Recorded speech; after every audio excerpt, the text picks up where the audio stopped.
Para sa akin kasi very harsh or mabigat yung parusa sa akin na 3.5 million. Para sa akin yon. Number one, sabi ko hindi naman ako pumatay. Hindi alam ng dating Eat Bulaga host na si Anjo Leana ang gagawin niya sa danyos na hinihingi ng TVJ o sina Tito Vic and Joey sa 3.5 million pesos na hinihingi sa kanya para sa danyos sa mga sinabi nitong paninira sa kanila. Ilan lang sa mga isiniwalat na baho ni Anjo na may kabit si Tito Soto na ibang babae. Inagaw ni Jose Manalo ang kanyang girlfriend noon, may ibang babae si Vic Soto habang karelasyon nito ang kanyang co-host noon na si Pia Guanyo. Mabalik tayo sa danyos ni Anjo. Pinaburan kasi ng korte ang hinihinging danyos sa paninirang salita na sinabi nito sa TVJ. Sinabi ni Anjo na wala siyang halagang milyon at mukhang sobra-sobra raw ang naging parusa sa kanya. Kaya namumblema si Anjo kung paano niya babayaran ang 3.5 million wala naman raw siya na ganun na halaga na pera.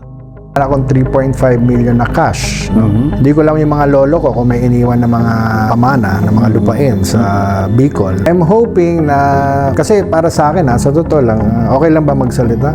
Para sa akin kasi very harsh or mabigat yung parusa sa akin na 3.5 million. Para sa akin yon. Number one, sabi ko hindi naman ako pumatay. Di ba usually pag pumapatay ka, babayaran mo yung pamilya. Hindi naman ako ganun yun, di ba? Nagbabayad ka. Hindi naman ako nagnakaw. Wala ako ninakaw. Hindi ako nagmura.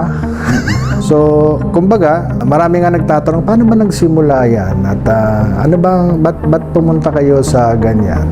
Pero yung 3.5 million, I cannot answer that now because I am hoping na magfa-file kasi ako sa upper courts. Wala kasi ako, ito kikwento ko na. Nagsimula kasi yan nung nagla-live ako sa TikTok. Tapos masyado akong nakatutok sa Blue Ribbon Committee. Tapos nung pinalitan si Marcoleta, medyo nagalit ako sa kaibigan ko, si Tito Sen. Sa galit ko, yung kung ano nasabi ko dun sa mga nangyari. So wala naman itbulaga until yung mga bashers, inisip ko trolls sila ng tapos napapasagot na ako, ano-ano na nasagot ko, ano-ano na nasabi ko.